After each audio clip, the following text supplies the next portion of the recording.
नमस्कार दोस्तों, आज हम लोग भील आंदोलन की चर्चा करेंगे। यह राजस्थान और गुजरात क्षेत्र में भील समुदायों, जो एक आदिवासी समुदाय है, भील समुदायों ने इसको अंजाम दिया था। ब्रिटिश साम्राज्यवाद के विरुद्ध आंदोलन छेड़ने वाले भील पहले समुदाय थे। भीलों की बहुलता राजपूताना उदयपुर, जो मेवाड़ क्षेत्र के अंतर्गत आता था, बांसवाड़ा, डंगरपुर और सिरोही रियासतों में निवास करती थी। ब्रिटिश शासन के पहले ये आदिवासी समुदायों को वनों पर अधिकार, पारंपरिक अधिकार का उपभोग करते थे।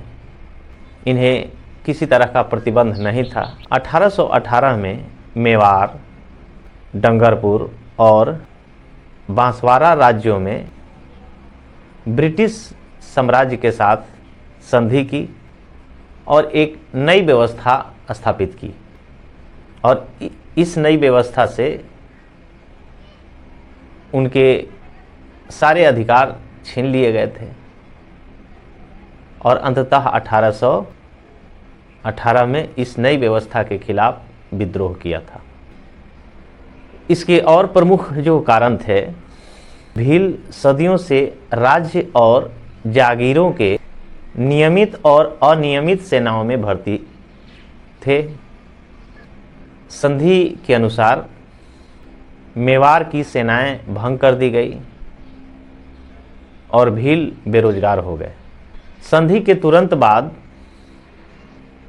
मेवाड़ का सेना का नियंत्रण और आंतरिक प्रशासन ब्रिटिश कर्नल जेम्स टॉड ने अपने हाथों में नियंत्रण ले लिया था और भीलों को अपने अधीन करने की कोशिश की।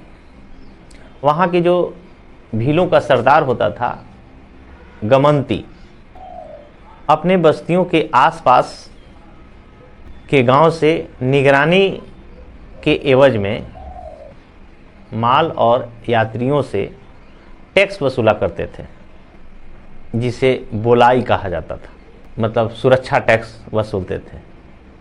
भीलों पर अपना दबदबा कायम करने के लिए कर्नल ने इस व्यवस्था को समाप्त कर दिया और इसे अधीन बनाने की कोशिश की। यही कारण भील विद्रोह का तत्कालिक कारण बना। जवाबी कार्रवाई में ब्रिटिश सेना भेजी गई नियंत्रित करने के लिए और उन्हें आत्मसमर्पण करने के लिए मजबूर किया गया।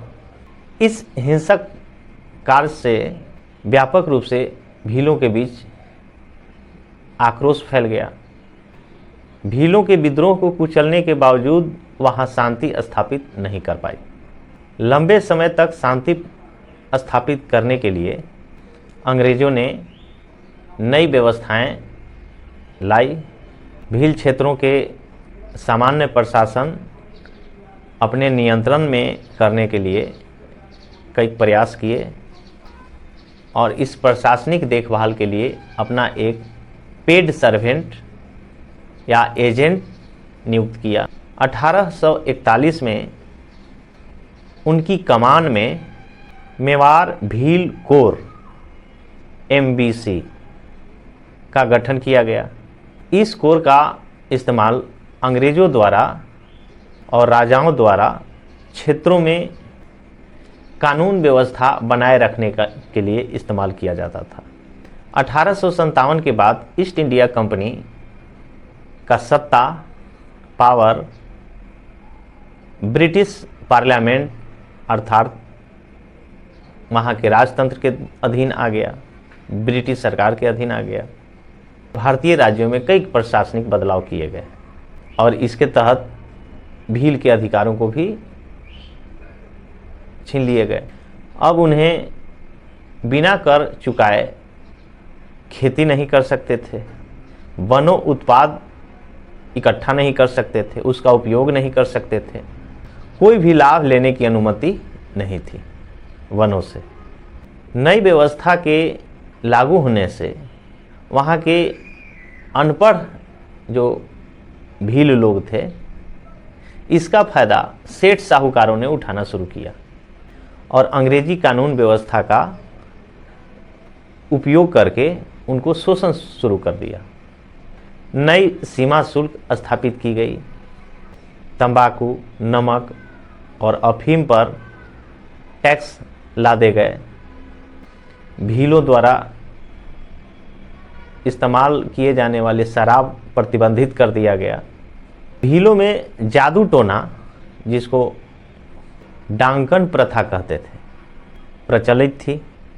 किसी भी महिला पर डांकन होने के संदेह पर उसे प्रताड़ित किया जाता था और उसे मार दिया जाता था।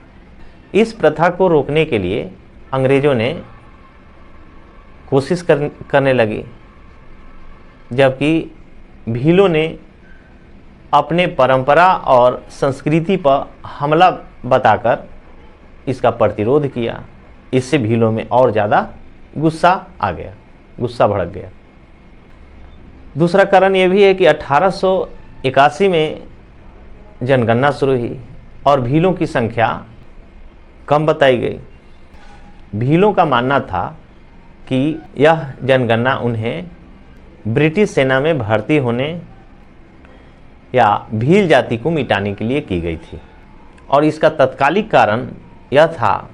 मार्च 1881 ईस्वी में उदयपुर खोखड़ा मार्ग पर स्थित परोना गांव के गमनती भील सरदार को बारापाल गांव के थानेदार ने किसी भूमि विवाद के गवाह के रूप में बुलाने के लिए कहा गया, उन्हें उपस्थित होने के लिए बुलाया गया।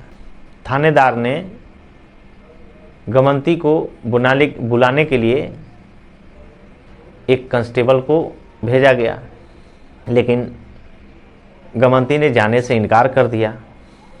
जब कांस्टेबल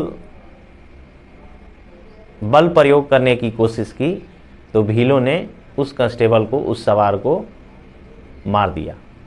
थानेदार दल बल के साथ गांव पहुंचा और गमनती को अरेस्ट कर लिया गया। पुलिस ने उसे काफ़ी प्रताड़ित किया और अंततः उसे मार डाला। परिणामतः भीलों ने पडोना और बारापाल के क्षेत्रों में पुलिस थाने पर हमला कर दिया और थानेदार मारा गया। भील हिंसक हो गए और उसके आसपास के इलाकों में बनिए के दुकान को लूट लिया गया और कई पुलिस थानों पर हमला किए गए। कई पुलिस थानों को जला दिए। टीडी और कोटड़ा के भील भी इस विद्रोह में शामिल हो गए।